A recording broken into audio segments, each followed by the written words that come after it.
എന്താണോ കോഴിക്കറിയാ. ഓഹോ. എന്താ? അല്ല, എന്നൊക്കെ പ്രായമുള്ള കോഴിയാണല്ലോ, കഴിക്കുന്ന മുമ്പ് ഒന്ന് ബഹുമാനിച്ചേക്കാന്ന് വിചാരിച്ചു. എന്റെ കാശ് നശിപ്പിക്കാൻ വേണ്ടി മാത്രം പറിച്ചു വിട്ടിരിക്കാണോ തന്നെ? ഇനി വല്ലതും ഉണ്ടോടോ നക്കാൻ? തന്നെ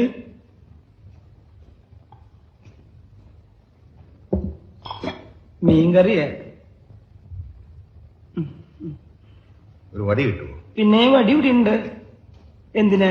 ഇതിനെ ഒന്ന് കൊന്നു തിന്നാനാ. പുഴയെന്ന് പിടിച്ച് അതുപോലെ ഇട്ട് കൊണ്ടുവന്നിരിക്കല്ലേ. ഉപ്പുമില്ല, മുളകുമില്ല, ഒന്നുമില്ല. ഉപ്പ് ഞാൻ ഒരു പാത്രത്തിലൂടെ കൊണ്ടുവയ്ക്കാം. പാത്രത്തിലോ? എന്നാ താൻ ഒരു കാര്യം ചെയ്യും, ഒരു 10-15 പാത്രം ഈ ടേബിളെ നിരത്തി വെച്ചിട്ട് ഉപ്പ്, മുളക്, ഉള്ളി, ജീരകം, കരുവേപ്പില എല്ലാം ഇട്ട് വെച്ചാല് ഞാൻ എന്റെ പരുവത്തിനടുത്ത് കഴിച്ചോളാം. ഇനി മേല ഞാൻ അങ്ങനെ ചെയ്യാം. തന്നെയൊക്കെ തീറ്റിപ്പോരുന്ന എന്നെ വേണം പറയാൻ. തനിക്ക് പ്ലേറ്റ് കഴുകി വെച്ചു കൂടോ? കഴുകിയിട്ടുണ്ടല്ലോ. പച്ചവെള്ളത്തിലായി? അല്ല, ചൂടുള്ളത്തില്. ആരും ചൂടുള്ളത് കഴിയാം. ഞാൻ ഒരു സത്യം പറയാം, ഞാൻ പച്ചവെള്ളത്തില കഴുകി.